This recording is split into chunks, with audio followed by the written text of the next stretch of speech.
लग्नाचे दागिने म्हणजे श्रीमंत पेशवाई दागिने, नाशिकचे सुप्रसिद्ध सराफ मयूर अलंकार सराफ। ताज्या बातम्यांसाठी नाशिक न्यूजच्या YouTube चॅनलला सबस्क्राइब करा आणि बेल आयकॉनला प्रेस करा।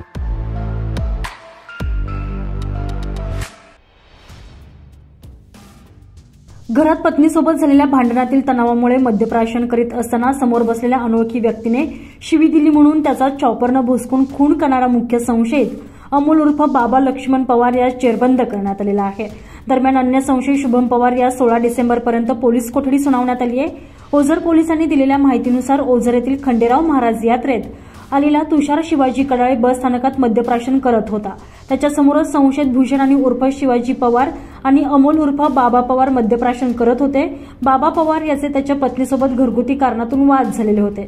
त्याबाबत दोघांची चर्चा सुरू असताना तुषारने या दोघांना शिवी दिली। भूषण आणि अमोल यांनी मद्यधुंद अवस्थेतच तुषार यास मारहाण करण्यास सुरुवात केली। यावेळी संतप्त अमोलने त्याच्याकडील चॉपरनं तुषार यास भोसकलं।